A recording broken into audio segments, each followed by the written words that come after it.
La coccinelle, qui avait fait abandonner 7 garages, arriva remorquée et le millionnaire rit en voyant qui allait s'en occuper. Une femme simple, les mains sales de cambouis. « Ça cale même au soleil !» ricana-t-il, pariant sur son humiliation. Mais quand le froid est tombé et que le moteur a fait un bruit étrange, elle a murmuré quelque chose qui a glacé son sourire, car cette voiture cachait un secret que personne n'attendait. Mes amis, abonnez-vous à la chaîne pour ne pas manquer cette histoire. Commençons à Saint-Jean-de-Maurienne, où le thermomètre affiche des températures négatives qui poussent même les chiens à préférer rester à l'intérieur. Il existe un atelier qui ressemble plus à une forteresse de métal et d'espoir. Il se trouve au bord du col de l'Iséran, où la route monte en lacet qui donne le mal de cœur et où le brouillard est si dense que vous pourriez le couper au couteau. C'est là, dans ce coin du monde oublié par la chaleur, que vit Jeanne. Jeanne n'est pas une mécanicienne comme les autres, mes amis. Elle fait partie de ces femmes nées avec le don de comprendre le langage des machines quand personne d'autre ne peut l'entendre. Fille d'un opérateur d'engins de terrassement qui a travaillé à l'ouverture de routes dans les Alpes pendant 30 ans, elle a grandi en écoutant le rugissement des moteurs diesel se mêler au vent glacé qui descend des montagnes. Quand elle n'avait que 12 ans, elle savait déjà changer l'huile d'un tracteur Valmet les yeux fermés. À 15 ans, elle a réparé seule le moteur d'une pelleteuse que 5 hommes adultes avaient juré être irrécupérable. Mais le véritable talent de Jeanne ne résidait pas seulement dans ses mains calleuses ou ses yeux attentifs qui voyaient l'invisible. Il résidait dans la connaissance profonde qu'elle avait d'une chose que peu de mécaniciens en France maîtrisaient: le comportement du métal sous des conditions extrêmes. Tandis que les autres mécaniciens étudiaient la carburation et l'injection électronique, Jeanne se plongeait dans des manuels d'ingénierie sur la contraction thermique, les coefficients de dilatation et la fatigue cryogénique. Elle savait exactement comment un joint de culasse se comporte à 10 degrés, comment l'huile se transforme en mélasse épaisse à l'intérieur des galeries, et comment les pistons peuvent se bloquer dans les cylindres lorsque l'aluminium se contracte plus vite que la fonte. Son atelier était un mélange de musée et de laboratoire. Il y avait des outils de 3 générations accrochés au mur en bois, des clés à molette rouillées de son grand-père au scanner numérique moderne. Le sol était en béton taché par des décennies de cambouis noirs, et l'odeur qui dominait tout était ce parfum unique d'huile brûlée, mélangé à du kérosène et à du café réchauffé. Dans un coin, un poêle à bois maintenait une bouilloire toujours sifflante, car les matins de gel, les outils vous brûlaient les doigts tant ils étaient froids. Maintenant, faites attention à ce que je vais vous raconter, car c'est ici que l'histoire devient vraiment intéressante. Par un après-midi de juin, alors que le froid avait déjà peint les vergers de pommiers d'une couche blanche de glace qui ressemblait à du sucre en poudre, un convoi de 3 camionnettes argentées a remonté en ronflant le chemin de terre qui menait à l'atelier de Jeanne. Ce n'étaient pas des voitures ordinaires, c'étaient des camionnettes importées, de celles qui coûtent le prix d'une maison, avec des pneus gigantesques et des chromes qui brillaient même sous le ciel gris. De la camionnette du milieu est descendu un homme que tout le monde dans la région connaissait, Monsieur Armand Lefebvre. Armand était de ces hommes qui portent le pouvoir dans leur démarche. Ancien maire de la ville, propriétaire de 2 abattoirs qui traitaient des tonnes de viande par jour, il avait ce type d'arrogance qui vient de ceux qui n'ont jamais entendu un nom dans leur vie. Il portait un lourd manteau de laine grise, trop cher pour quelqu'un qui allait marcher sur le sol d'un atelier, et ses chaussures en cuir brillaient tellement qu'elles ressemblaient à des miroirs. Son visage était large, ses sourcils épais, et ses yeux avaient cet éclat de celui qui calcule toujours la valeur de chaque personne devant lui en euros et en centimes. Derrière lui, sur un camion de dépannage, venait la raison de toute cette suite. Une coccinelle 1500 BE, année 1974. Mais ce n'était pas n'importe quelle coccinelle, mes chers amis. C'était la coccinelle, celle qui était déjà devenue une légende urbaine dans toute la région des Alpes. La coccinelle, qui avait fait abandonner 7 des meilleurs garages spécialisés dans les voitures anciennes et rendre l'argent aux clients. Des mécaniciens primés, des ingénieurs diplômés étrangers, des restaurateurs célèbres qui facturaient des fortunes pour faire revivre des automobiles historiques. Tous avaient échoué. Le problème était toujours le même et si bizarre qu'il semblait sorti d'un film d'horreur. Chaque fois que la température chutait en dessous de 0 degré, le moteur de la coccinelle se bloquait simplement. Ce n'était pas un manque de batterie, pas une huile trop épaisse, pas un problème électrique. C'était comme si le cœur de métal de la voiture lui-même décidait d'arrêter de battre quand le froid devenait intense. Le vilebrequin restait bloqué, les bielles ne tournaient pas, et quelle que soit la force appliquée sur la manivelle de démarrage, le moteur était une pierre massive. Mais le plus étrange de tout, dès que le soleil du matin réchauffait un peu l'air, le moteur recommençait à tourner librement, comme s'il n'avait jamais eu le moindre problème. Jeanne avait la tête plongée dans le moteur d'un camion Mercedes 1113, quand elle a entendu les camionnettes s'arrêter. Elle s'est redressée lentement, essuyant ses mains noires de cambouis sur un vieux chiffon accroché à sa ceinture de jean. C'était une femme d'environ 35 ans, la peau bronzée par le soleil des montagnes, les cheveux noirs attachés en une queue de cheval pratique et ses yeux sombres qui semblaient voir à travers les choses. « Vous êtes la fameuse Jeanne ?» a demandé Armand sans salutation, comme s'il connaissait déjà la réponse et ne faisait que remplir un protocole irritant. « C'est moi-même » a-t-elle répondu d'une voix calme, essuyant la sueur de son front avec le dos de sa main. « Que désirez-vous, monsieur ?» Armand a eu ce sourire tordu de ceux qui n'atteignent pas les yeux. « J'ai entendu dire que vous êtes la meilleure mécanicienne des Alpes, que vous comprenez les moteurs par temps froid comme personne. »« Les gens exagèrent, » a dit Jeanne, mais il n'y avait pas de fausse modestie là. C'était juste l'honnêteté de quelqu'un qui sait que la connaissance n'est pas un motif de vanterie, mais un outil de travail. « Alors les gens mentent ?» a provoqué Armand, et les deux hommes qui étaient descendus avec lui ont ri de ce rire forcé, de ceux qui rient parce que le chef l'a ordonné. Jeanne n'a pas mordu à l'hameçon, elle a juste regardé la coccinelle beige être déchargée du camion de dépannage. Même de loin, elle pouvait voir que c'était une voiture bien entretenue. La carrosserie était impeccable, sans point de rouille. La peinture brillait avec ce beige d'origine que Volkswagen utilisait dans les années 70. Les chromes étaient polis, les pneus étaient neufs, à flanc blanc, et même les feux arrière avaient des verres cristallins, sans cette opacité jaunâtre du temps. « Jolie voiture », a-t-elle dit. « Quel est le problème ?» Et c'est là qu'Armand a commencé à raconter l'histoire qui était déjà devenue une légende. Il a parlé des 7 garages, des moteurs refaits à neuf, des mécaniciens qui juraient que le bloc était voilé, que les coussinets avaient un jeu fantôme, que l'arbre à cames était désaligné par des forces surnaturelles. Il a raconté qu'il avait dépensé plus de 20 000 € à essayer de faire fonctionner cette fichue coccinelle par temps froid, et que la voiture était devenue une obsession personnelle. « Pourquoi ne renoncez-vous pas et ne la vendez-vous pas en été quand elle fonctionne ?»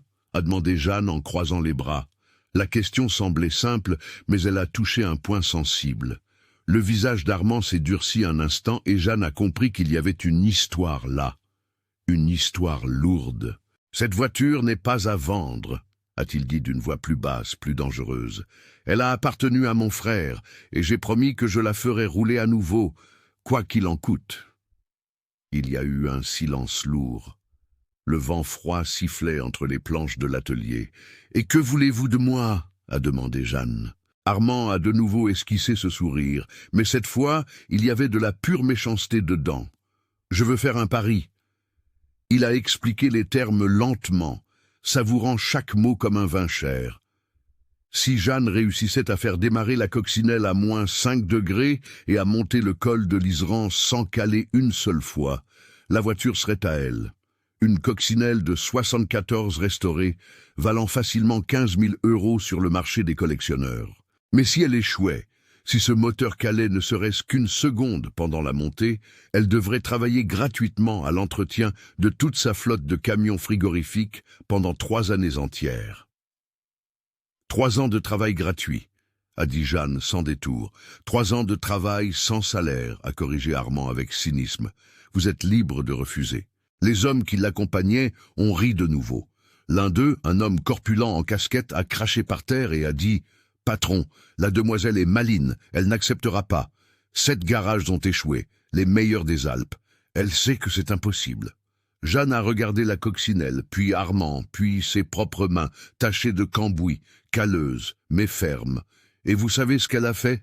Elle a tendu sa main droite à Armand et a dit « J'accepte ». Le silence qui est tombé là était si profond qu'on pouvait entendre le vent frapper les tôles de zinc.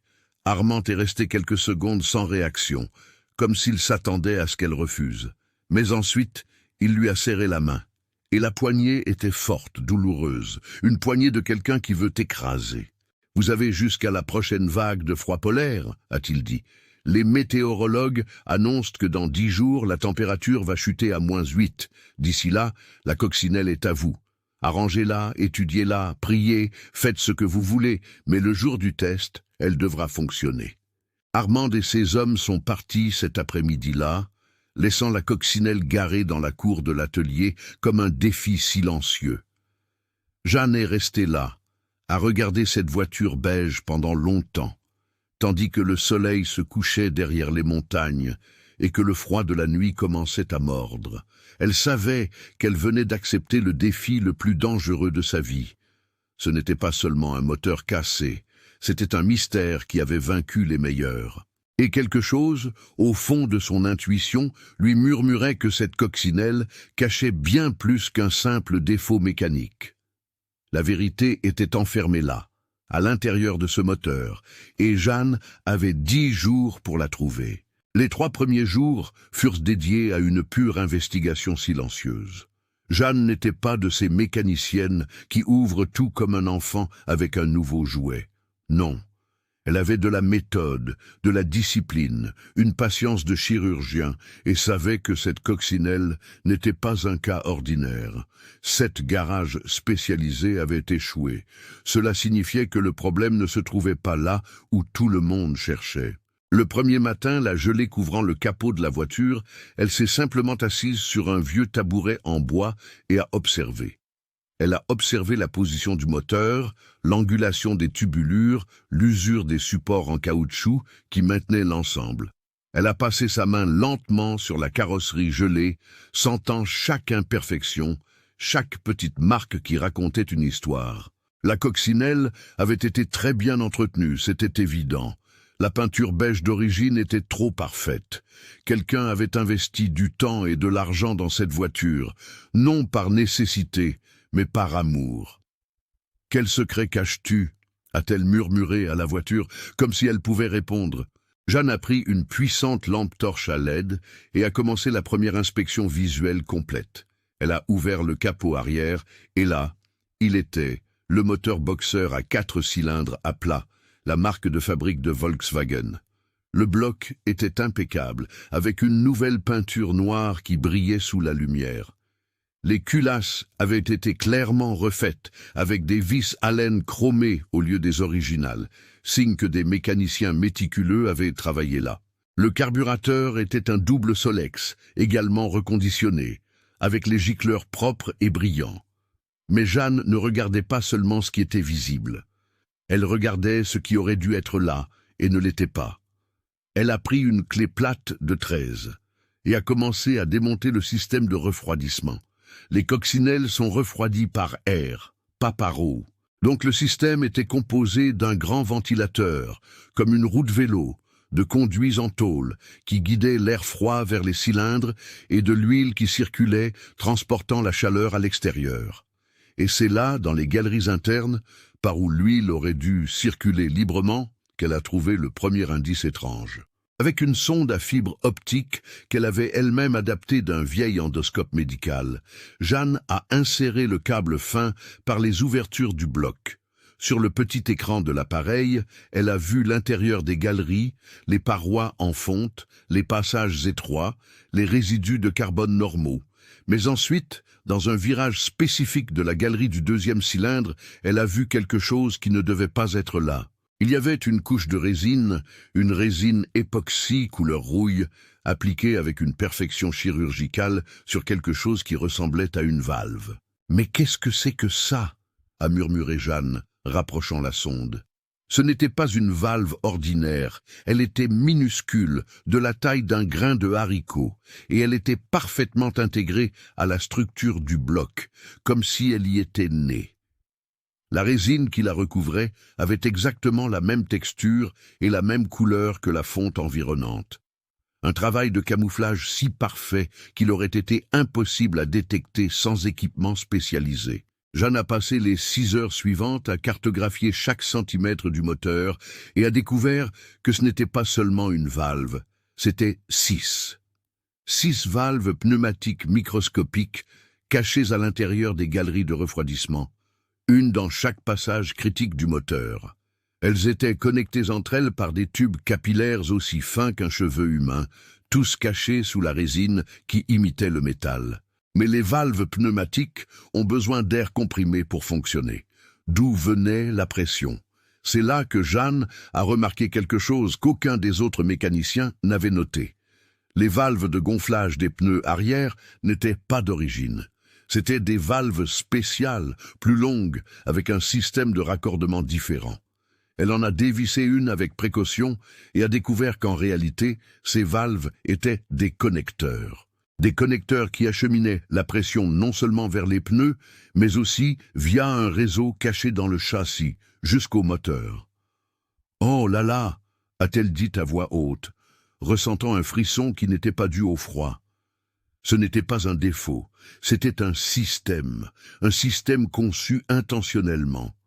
Quelqu'un avait transformé le moteur de cette coccinelle en un mécanisme de blocage intentionnel, activé par pression pneumatique et température. Les valves microscopiques étaient faites d'un alliage spécial qui se dilatait dans le froid, obstruant les galeries d'huile et créant des points de pression qui bloquaient littéralement le vilebrequin.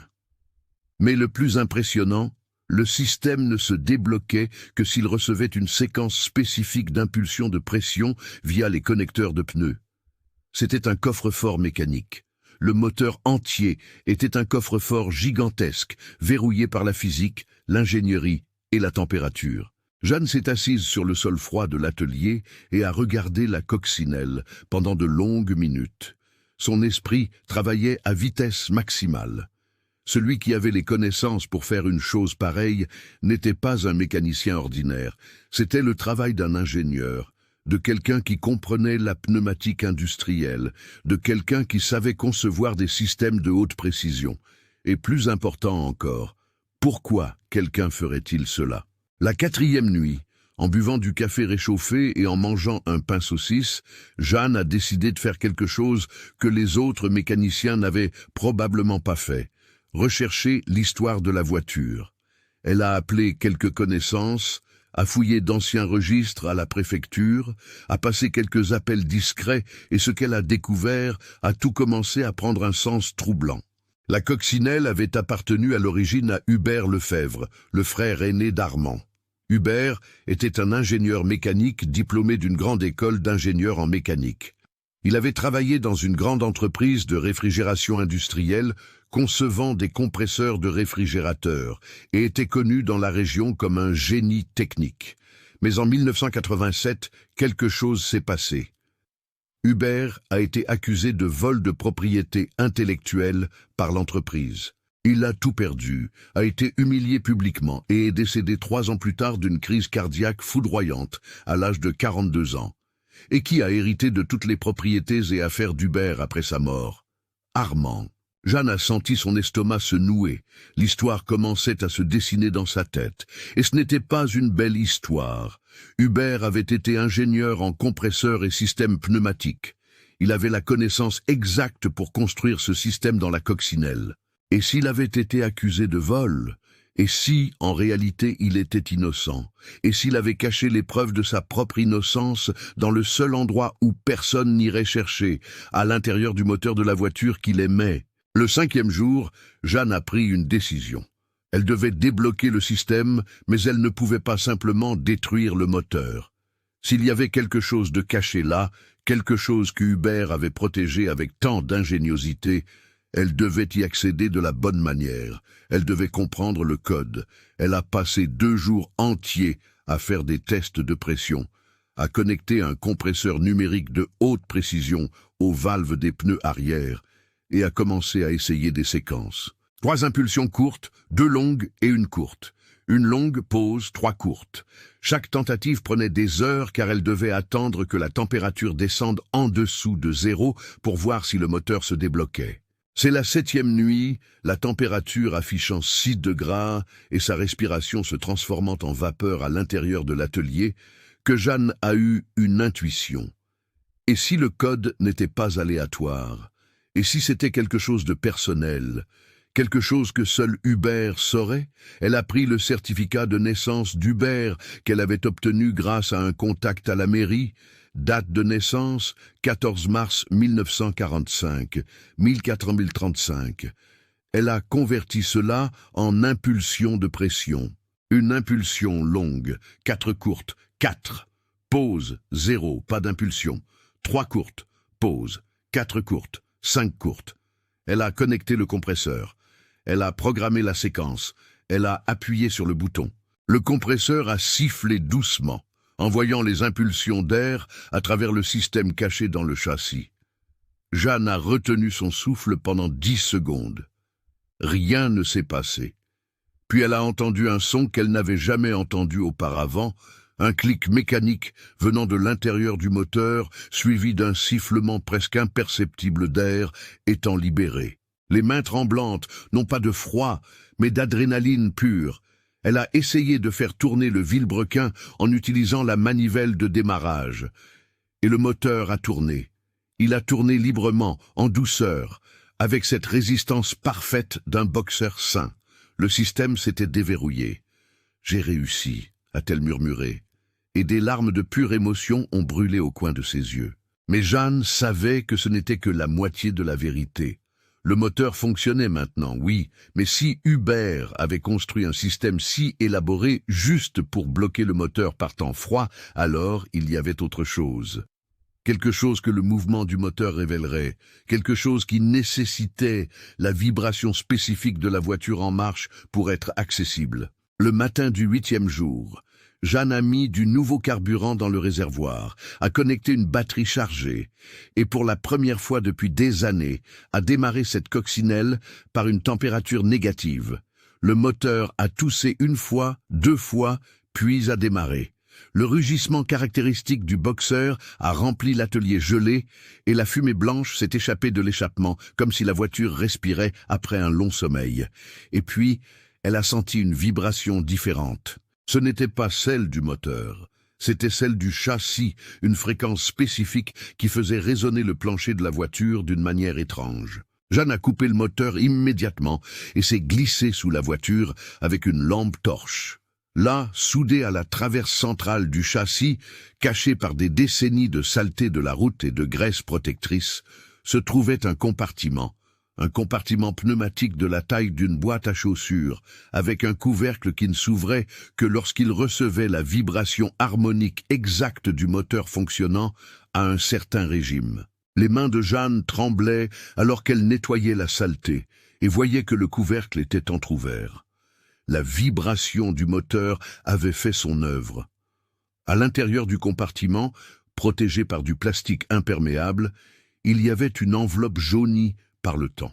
Elle ne l'a pas ouverte, pas encore, mais elle savait ce qu'il y avait à l'intérieur. Elle le savait par le poids de la chose, par la façon dont tout le destin semblait respirer à cet instant.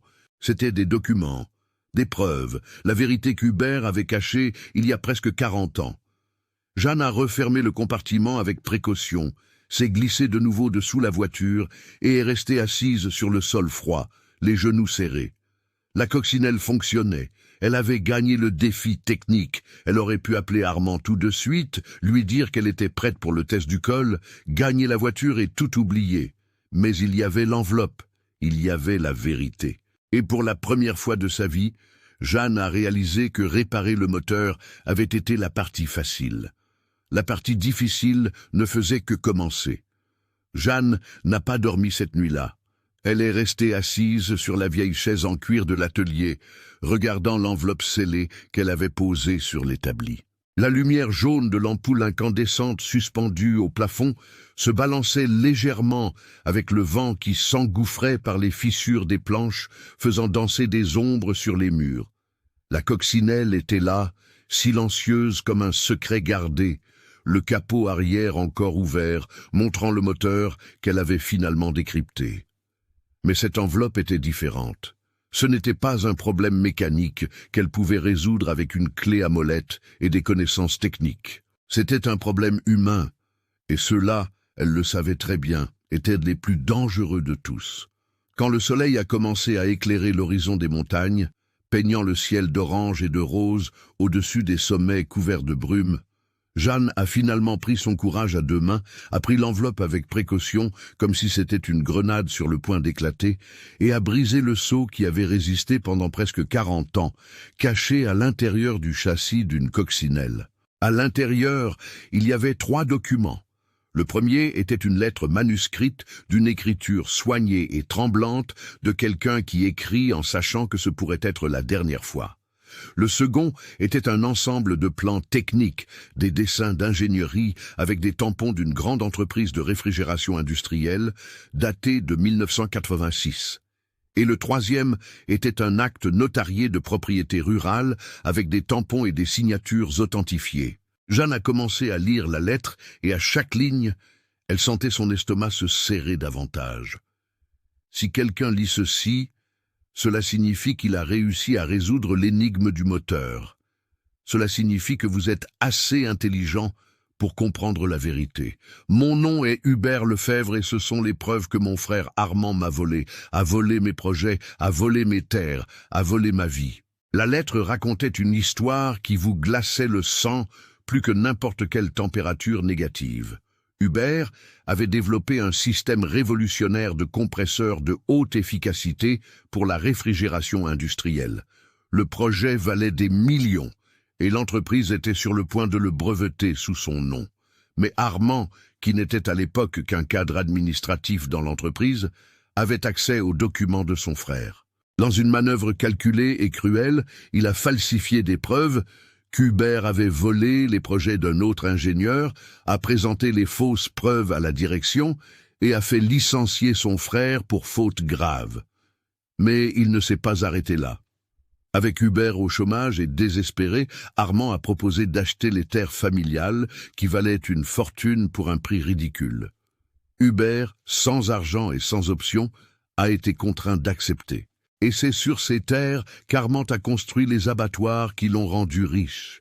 La lettre se terminait par une phrase que Jeanne a lue 3 fois, sentant chaque mot comme un coup de poing. J'ai caché les preuves au seul endroit où il n'imaginerait jamais chercher, au cœur de la voiture qu'il m'a toujours envié d'avoir. Si vous lisez ceci, s'il vous plaît, ne le laissez pas gagner à nouveau. La vérité doit valoir plus que le silence. Jeanne a remis la lettre dans l'enveloppe et a regardé dans le vide pendant un long moment. Dehors, les oiseaux commençaient à chanter et la gelée du matin commençait à fondre sous les premiers rayons de soleil.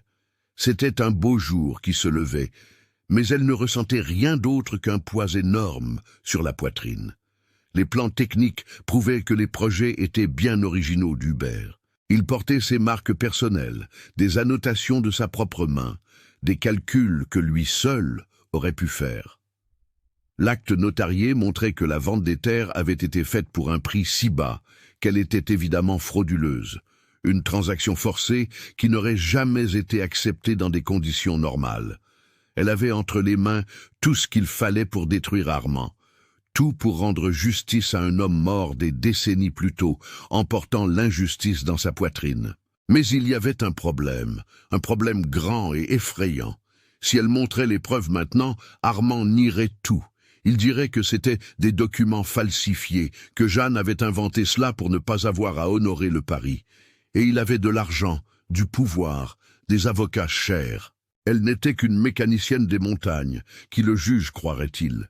Mais si elle honorait le pari, si elle faisait monter la coccinelle le long du col en parfait état de marche et remettait la voiture à Armand comme convenu, il aurait accès au compartiment secret. Il découvrirait les documents et, avec toute certitude, détruirait tout avant que quiconque ne puisse les voir. La vérité disparaîtrait à jamais, brûlée dans une cheminée ou déchirée en morceaux trop petits pour être reconstruits. Jeanne était piégée. C'était un échec, et mat parfait. Les 2 jours suivants, elle a essayé de trouver une issue. Elle a pensé à faire des copies des documents, mais les copies n'ont pas la même valeur légale que les originaux. Elle a pensé à consulter un avocat, mais qui, dans la région, aurait le courage d'affronter Armand Lefebvre. Elle a pensé à aller directement à la police, mais sans preuves authentifiées, ce serait sa parole contre celle d'un ancien maire puissant. Et le temps passait. La vague de froid polaire approchait. Dans 3 jours, la température allait chuter à 8 degrés. C'est alors qu'Armand apparaîtrait pour réclamer le pari. La nuit du 9e jour, alors que Jeanne était allongée sur le lit étroit de la petite chambre qu'elle avait derrière l'atelier, regardant le plafond en bois et sentant le froid s'infiltrer par les fissures, elle a eu une visite inattendue. Quelqu'un a frappé à la porte de l'atelier. Il était presque 23 heures. Jeanne s'est levée, le cœur battant la chamade, a pris une clé en croix pour se défendre si nécessaire et est allée ouvrir la porte avec prudence. De l'autre côté se trouvait une femme, elle devait avoir environ 60 ans, les cheveux blancs attachés en un chignon simple, le visage marqué par le temps, mais les yeux encore vifs et attentifs. Elle portait un épais manteau de laine et tenait un vieux sac contre sa poitrine. « Vous êtes Jeanne ?» a demandé la femme d'une voix douce. « Oui. Et vous, madame ?»« Mon nom est Thérèse. Thérèse Lefebvre. J'étais mariée à Hubert. » Le monde a semblé s'arrêter. Jeanne a ouvert davantage la porte et a laissé la femme entrer. Elle a préparé du café chaud, a pris une couverture pour que Thérèse se réchauffe, et les deux se sont assises face à face. « Je sais que vous avez trouvé les documents, » a dit Thérèse sans détour. « Je savais qu'ils étaient cachés dans la coccinelle. Hubert me l'a dit avant de mourir, mais il m'a fait promettre de ne jamais dire à personne où ils se trouvaient. Il a dit que seul quelqu'un d'assez intelligent pour résoudre l'énigme du moteur aurait le droit de décider quoi faire de la vérité. « Comment saviez-vous que je les avais trouvés ?» a demandé Jeanne. Thérèse a souri d'une manière triste. « Parce que depuis 2 jours, il y a une voiture noire garée au bout du chemin qui mène ici. Il vous surveille. Armand n'est pas idiot. Il sait que si quelqu'un a enfin réparé le moteur, il a pu découvrir le secret. » Jeanne a senti un frisson lui monter le long de la colonne vertébrale. Il sait. Il a toujours soupçonné que Hubert avait caché quelque chose, mais n'en a jamais eu la certitude. Maintenant, il est désespéré, et les hommes désespérés avec du pouvoir sont dangereux. Thérèse a posé son vieux sac sur l'établi et en a sorti une enveloppe jaunie, presque identique à celle que Jeanne avait trouvée. C'est un 2e jeu de preuve. Hubert était méticuleux. Il a fait 2 copies de tout, authentifiées chez un notaire, avant d'en cacher une dans la coccinelle. L'autre, il me l'a laissée, scellée, avec des instructions pour l'ouvrir quand la voiture serait réparée. Les mains de Jeanne tremblaient lorsqu'elle a pris l'enveloppe. À l'intérieur, il y avait des copies certifiées conformes de tous les documents, avec des tampons notariés, des reconnaissances de signature, tout légal et officiel. « Pourquoi me donnez-vous cela maintenant ?» a demandé Jeanne d'une voix étranglée. Thérèse a tenu ses mains fermement. La peau de la femme était chaude, malgré le froid de la nuit, parce que vous avez un choix à faire. Un choix qui définira le genre de personne que vous êtes. Vous pouvez rendre la voiture à Armand, gagner la coccinelle, vous taire et continuer votre vie. Ou vous pouvez faire ce qui est juste, même en sachant que cela vous coûtera cher. « Il peut me détruire », a murmuré Jeanne. « Il le peut, mais la vérité est que toutes les victoires ne valent pas le prix du silence, » a dit Thérèse. Et il y avait une sagesse profonde dans ses yeux fatigués. Hubert est mort, en croyant que la justice n'existait pas. Ne le laissez pas continuer à le croire, même de l'autre côté. Thérèse s'est levée, a ajusté son manteau et a marché vers la porte. Avant de sortir, elle a regardé une dernière fois en arrière. Le test est dans 2 jours. Vous avez jusque-là pour décider, Mais sachez que, peu importe votre choix, je vous respecterai, car les choix difficiles n'ont pas de jugement facile. Et puis elle a disparu dans l'obscurité de la nuit glacée, laissant Jeanne seule avec 2 enveloppes, une coccinelle réparée et le poids d'une décision qui allait bien au-delà des moteurs et des pistons. Jeanne est retournée à l'intérieur de l'atelier et a regardé la coccinelle beige. La voiture était parfaite. Maintenant, elle avait résolu l'impossible. Elle avait déchiffré une énigme qui avait vaincu 7 garages. Elle avait prouvé qu'elle était la meilleure. Mais cela suffisait-il? Dehors, elle savait, se trouvait la voiture noire, des yeux surveillants, des oreilles attentives. Armand attendait et dans 2 jours, quand la température chuterait et que le col serait couvert de glace, elle devrait prendre la décision la plus importante de sa vie. Faire monter la coccinelle le long du col. Facile. Elle savait déjà comment. Le plus difficile était de décider vers où elle allait pointer une fois en haut. Le jour du test s'est levé, avec un ciel chargé de cette couleur gris-plomb que tout habitant des montagnes connaît bien. C'était l'avertissement de la nature. Quelque chose de fort approche. Le thermomètre indiquait 2 degrés à 6 heures du matin, mais les météorologues confirmaient que d'ici midi, la température chuterait à 8 degrés. Le front froid polaire était arrivé plus tôt que prévu, et avec lui, un vent coupant qui faisait larmoyer les yeux et brûler la peau. Jeanne n'avait dormi que 3 heures, mais son corps ne se plaignait pas de fatigue, mais de l'adrénaline pure qui courait dans ses veines depuis l'apparition de Thérèse 2 jours auparavant. Les 2 enveloppes étaient rangées à des endroits différents, l'une dans une vieille boîte à biscuits cachée derrière les outils, l'autre à l'intérieur de la veste épaisse qu'elle portait, pliée en 4 et scotchée contre sa poitrine, sous sa chemise en flanelle. Elle avait un plan, ce n'était pas un plan parfait, mais c'était le seul qui avait du sens dans sa tête. Et pour fonctionner, il fallait du courage et un timing précis. À 8 heures du matin, 3 camionnettes argentées ont remonté le chemin de terre, cette fois accompagnées de 4 autres voitures. Armand n'était pas venu seul. Il avait amené des témoins, comme si c'était un événement officiel. Sont descendus de ses véhicules et de ceux de ses hommes de main habituels. 6 autres hommes, dont 2 que Jeanne a reconnus comme des avocats de la ville, toujours en costume, même par ce froid absurde, et un petit homme avec un appareil photo professionnel suspendu à son cou. « Bonjour, Jeanne !»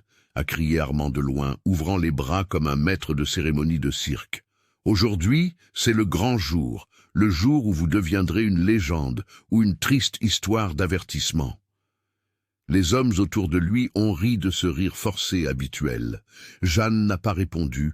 Elle a juste essuyé ses mains sur un chiffon et a marché jusqu'à la coccinelle, garée devant l'atelier, couverte par une vieille bâche qu'elle avait mise pour la protéger du gel de la nuit. Quand elle a retiré la bâche, révélant la coccinelle beige, polie et brillante, même sous le ciel gris, il y a eu un silence. La voiture était impeccable. La carrosserie reluisante, les chromes parfaits, les pneus calibrés. On aurait dit qu'elle venait de sortir de la concession ce matin-là. « Beau travail !» a dit Armand. Mais le ton était plus menaçant que flatteur. Mais la beauté ne fait pas tourner un moteur par temps froid. Voyons si vous êtes vraiment doué ou si ce n'est que du blabla. Jeanne a ouvert la portière du conducteur, a avancé le siège, car elle était plus petite que Hubert devait l'être, et a tourné la clé dans le contact. Le démarreur a commencé à tourner, forçant le vilebrequin. 1 fois, 2 fois, à la 3e, le moteur a démarré avec ce grondement rauque et caractéristique du boxeur refroidi par air. La fumée blanche s'est échappée de l'échappement, dense dans l'air glacé. Le thermomètre numérique qu'Armand avait apporté indiquait 3 degrés. « N'importe quelle voiture fonctionne à cette température, » a-t-il ricané. « Le test est dans la montée, allons au col. Si ce moteur cale ne serait-ce qu'une seule fois avant d'atteindre le sommet, vous perdez. Et s'il y arrive, vous gagnez la voiture. Et je n'en parlerai plus jamais. » Jeanne l'a regardé fixement. « Et si je gagne, vous l'accepterez de bonne grâce, sans revanche, sans chercher la petite bête. » Armand a eu ce sourire de serpent. « J'ai des témoins ici, des avocats, même un film. Le pari est officiel, mais détendez-vous, ma petite, vous ne gagnerez pas. » La caravane a commencé à bouger, la coccinelle en tête avec Jeanne au volant, les camionnettes d'Armand derrière et les autres voitures qui suivaient. La route qui menait au pied du col de l'Iséran était goudronnée et pleine de nids de poules, de virages serrés et de dos d'âne qui faisaient râler les amortisseurs. Le moteur de la coccinelle ronronnait fermement, maintenant la température d'huile stable, même avec le froid augmentant à chaque minute. Quand ils sont arrivés au début du col proprement dit, où le panneau vert indiquait « Col de l'Iséran, virage dangereux, vitesse maximale 40 km/h », la température était tombée à 5 degrés. Le vent était si fort qu'il balançait les voitures et le brouillard commençait à descendre des montagnes comme une couverture fantomatique. Jeanne a respiré profondément. Ses mains sur le volant étaient fermes, mais son cœur battait comme un piston à haut régime. Elle savait que le moteur allait fonctionner, elle en était certaine. Le système de blocage avait été désactivé avec la séquence correcte et les valves pneumatiques étaient ouvertes. La coccinelle allait monter ce col sans aucun problème, mais la question qui martelait dans sa tête était « Et après ?» La montée a commencé. La première rampe était douce, un large virage qui prenait de l'altitude lentement. La coccinelle la franchit sans difficulté, la première vitesse tirant fermement, le moteur chantant cette musique métallique que seuls les anciens boxeurs savent faire. Le deuxième virage était plus serré, une épingle à cheveux de presque 180 degrés avec des pierres lâches sur le bord. Jeanne a manœuvré avec soin, sentant les pneus chercher l'adhérence sur l'asphalte gelé. Derrière elle, les camionnettes suivaient lentement. Dans le rétroviseur, elle pouvait voir Armand à la fenêtre passager de la première, le visage collé à la vitre, observant chaque mouvement de la coccinelle comme un faucon observe sa proie. Le troisième virage était l'endroit où les 7 autres mécaniciens avaient échoué. C'était le célèbre virage de la glace, où la température chutait toujours d'environ 3 degrés de plus à cause de l'ombre permanente d'une paroi rocheuse. Là, à 7 degrés ou 8 degrés, c'était là que les moteurs avaient l'habitude de caler. Jeanne a rétrogradé en première, a laissé le moteur travailler à régime moyen, sentant chaque vibration du volant dans ses mains. La coccinelle a commencé à gravir la rampe abrupte, 10 mètres, 20, 30. La vapeur de sa respiration embuait le pare-brise de l'intérieur, et elle a dû l'essuyer avec la manche de sa veste pour bien voir. Et puis, à mi-chemin de la rampe, elle a entendu un bruit qui lui a glacé le sang. Le moteur ratatouillait. Un battement irrégulier, comme si un des cylindres avait perdu son étincelle. La coccinelle a donné un à-coup. Le régime a chuté et pendant une terrible seconde, Jeanne a cru qu'elle s'était trompée dans ses calculs, que le système était toujours bloqué. Mais non, ce n'était pas le système pneumatique, c'était une simple panne électrique. Un câble de bougie qui s'était desserré avec la vibration de la montée. Elle le savait parce qu'elle reconnaissait le son. Sans réfléchir à 2 fois, Jeanne a appuyé sur l'embrayage, a tiré le frein à main et le moteur, toujours en marche mais ratatouillant, est descendu de la voiture. « Qu'est-ce que vous faites ?»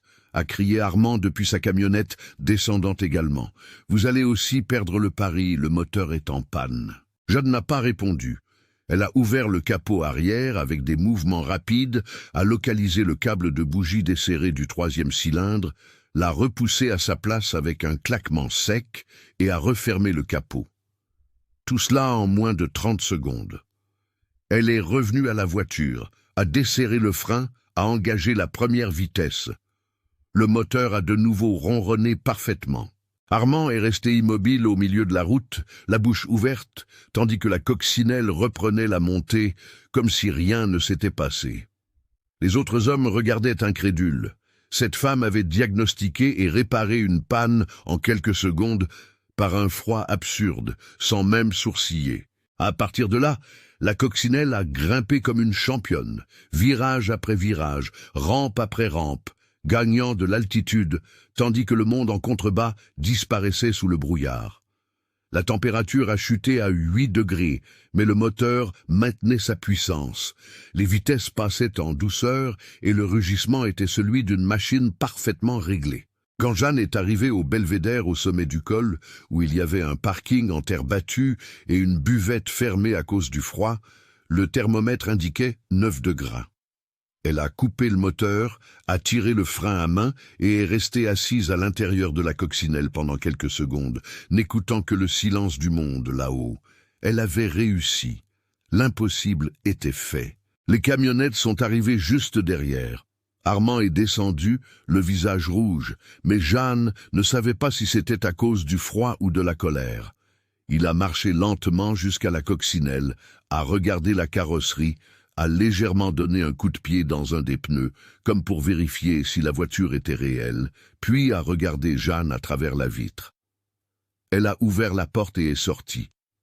Ils sont restés là, face à face, avec le vent glacé sifflant entre eux. « Vous avez gagné », a dit Armand, et chaque mot semblait douloureux à prononcer. « La voiture est à vous. Le pari est payé. » Jeanne n'a pas souri, n'a pas fêté. Elle a juste acquiescé lentement. Puis elle a dit quelque chose qu'Armand n'attendait pas. « Je veux que vous voyiez quelque chose avant que j'accepte la voiture. » Elle est allée à l'arrière de la coccinelle, s'est glissée sous le châssis devant tout le monde et a appuyé sur le mécanisme caché qu'elle avait découvert.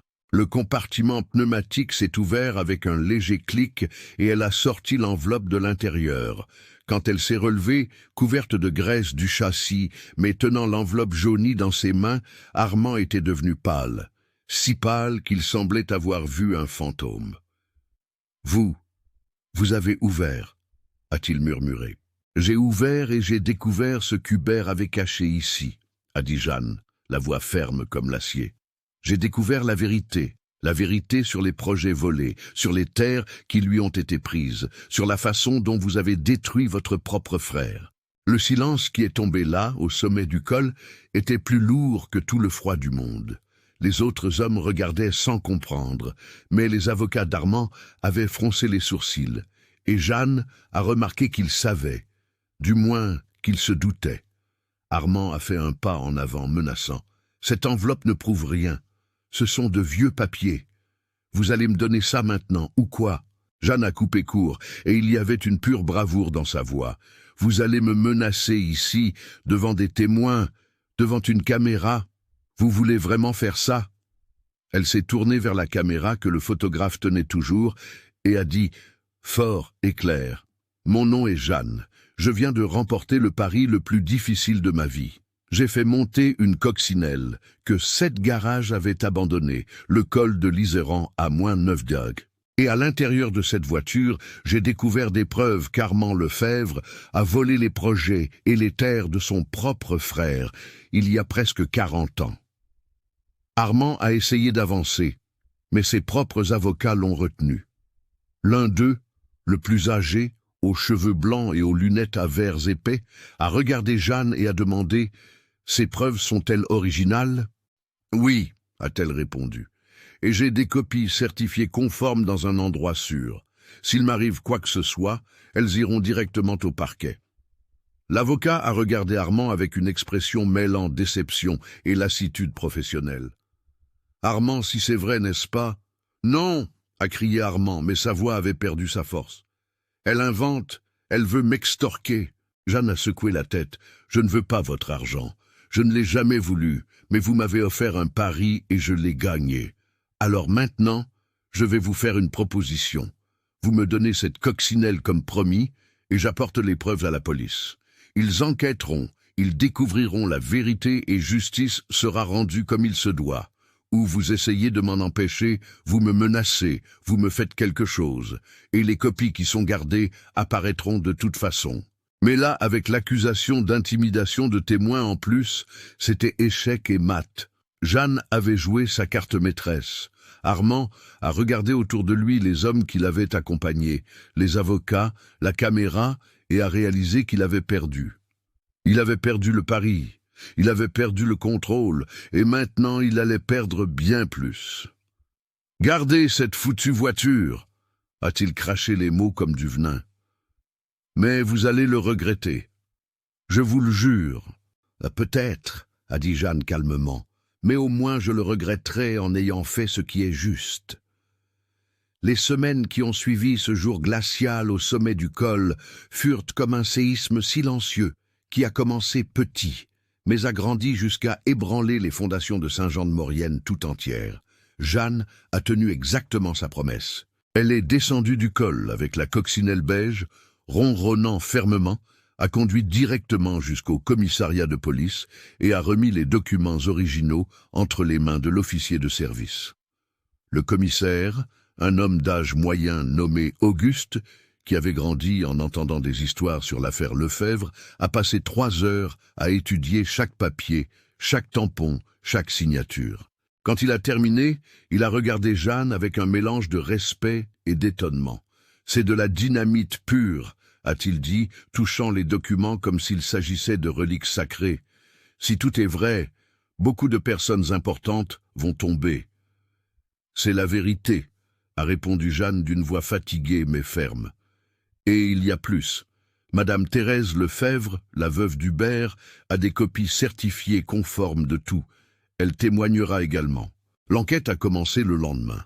Elle fut rapide, car les preuves étaient irréfutables. Les projets d'ingénierie portèrent des marques uniques d'Hubert, des calculs que lui seul aurait pu faire à l'époque, des annotations manuscrites que l'expertise graphologique a confirmé être de lui.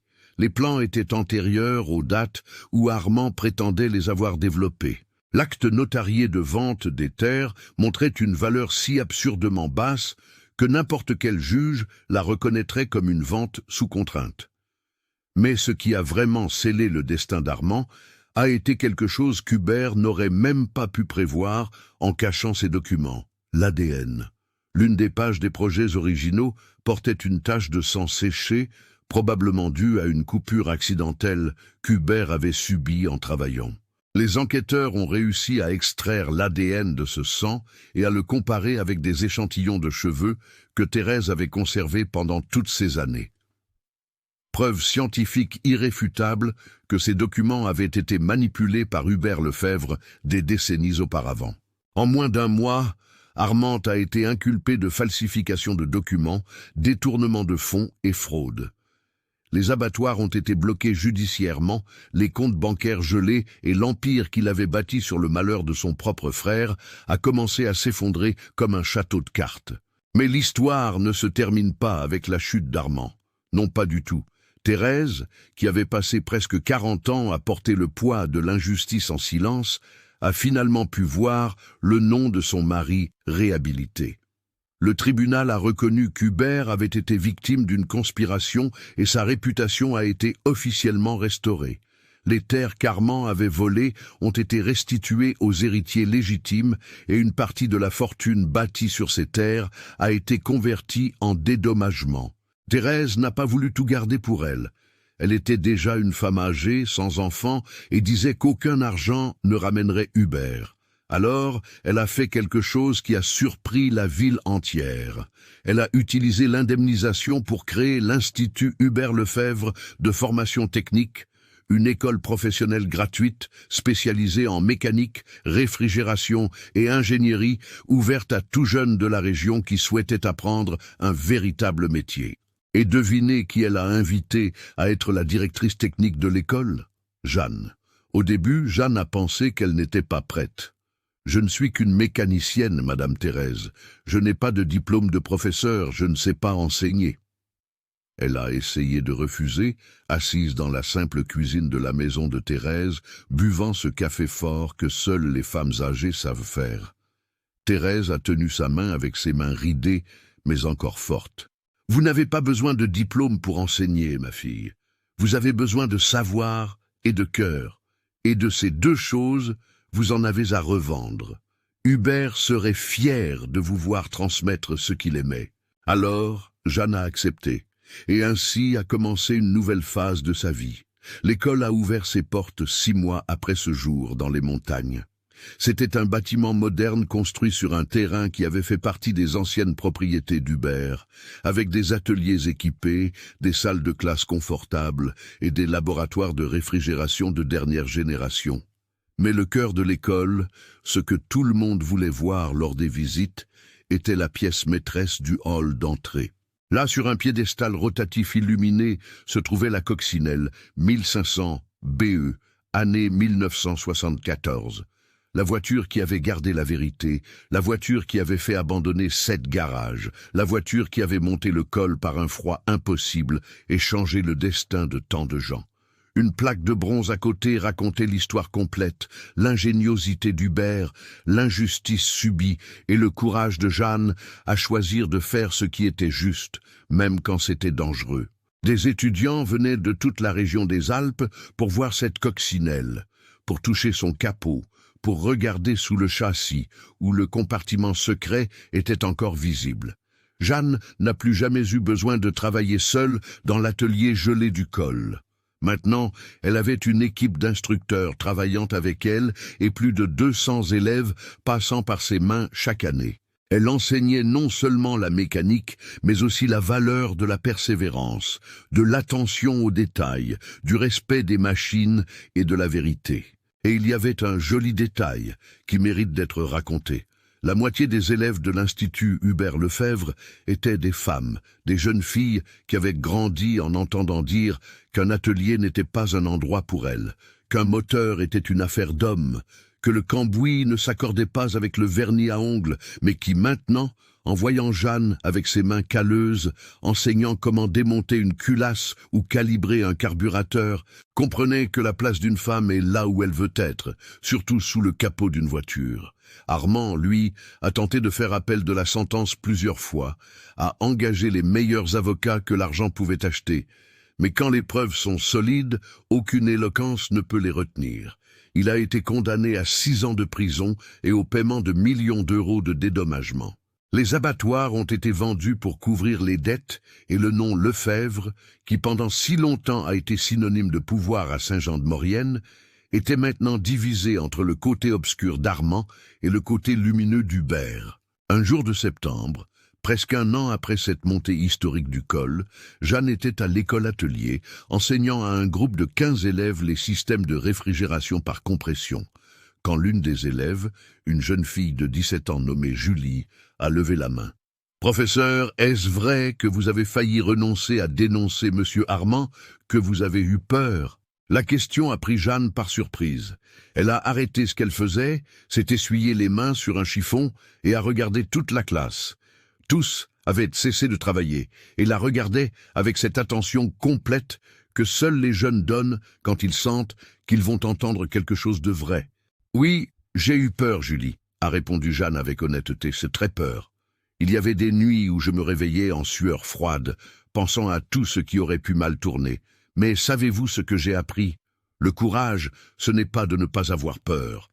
Le courage, c'est de faire ce qui est juste, même quand la peur vous serre la poitrine. » Elle a marché jusqu'à la fenêtre qui donnait sur le hall, d'où l'on pouvait voir la coccinelle beige tourner lentement sous les lumières. Cette voiture m'a appris que certaines choses dans la vie sont plus grandes que nous. Certaines vérités doivent être dites, quel qu'en soit le prix. Et vous, chacun de vous ici, rencontrerez des moments comme ceux-là dans vos vies, des moments où vous devrez choisir entre la facilité et la justice. « Et comment sait-on quoi choisir ?» a demandé un autre élève, un jeune homme timide du fond de la salle. Jeanne a souri. « Vous savez déjà. Au fond, tout le monde sait toujours. Le plus difficile est d'avoir le courage d'agir selon ce que le cœur vous crie. » Cette nuit-là, quand l'école était vide et silencieuse, Jeanne est restée seule dans le hall, regardant la coccinelle. De temps en temps, elle le faisait encore. Elle restait là, parlant mentalement à la voiture, à la mémoire d'Hubert, à Thérèse elle-même, qui était maintenant malade mais visitait encore l'école chaque fois qu'elle le pouvait. « Nous avons réussi, monsieur Hubert », a-t-elle murmuré à la voiture. La vérité est sortie de ce moteur et a changé beaucoup de choses. Vous pouvez reposer en paix maintenant. Et puis quelque chose d'étrange s'est produit. Peut-être était-ce juste le vent qui frappait les vitres, peut-être était-ce son imagination, mais Jeanne a juré qu'elle a entendu un doux ronronnement venant du moteur de la coccinelle, un ronronnement content, satisfait, comme si l'âme de cet ingénieur brillant avait enfin trouvé le repos qu'elle méritait. Aujourd'hui, près de 3 ans après ce jour glacial dans les montagnes, l'Institut Hubert Lefebvre est une référence nationale en formation technique. Jeanne est devenue une conférencière recherchée, donnant des conférences sur l'autonomisation des femmes dans les domaines techniques partout en France. La coccinelle beige a déjà reçu plus de 50 000 visiteurs et des centaines de jeunes, beaucoup d'entre eux issus de familles modestes qui n'auraient jamais imaginé pouvoir bénéficier d'une éducation de qualité, ont obtenu leur diplôme de mécanicien, de technicien en réfrigération et d'ingénieur de maintenance. La leçon qui est restée de toute cette histoire, c'est que la vérité a du poids, que la justice peut prendre du temps, mais quand elle vient avec force. Et que parfois, mes chers amis, le moteur le plus important que l'on répare dans la vie n'est pas celui d'une voiture. C'est le moteur de la dignité humaine, qui parfois cale dans le froid de l'injustice, mais qui peut toujours redémarrer quand il trouve les bonnes mains pour s'en occuper. La coccinelle, qui avait fait abandonner 7 garages, n'était pas une voiture maudite. C'était un coffre d'espoir, attendant quelqu'un d'assez courageux pour l'ouvrir. Et cette personne était une femme des montagnes, aux mains calleuses et au cœur immense, qui a prouvé que l'impossible n'est qu'une question de trouver la bonne clé, la clé de la vérité, la clé du courage, la clé de la justice. Et cette clé, comme Jeanne le dit toujours à ses élèves, est en chacun de nous. Il suffit d'avoir le courage de la tourner. Oui,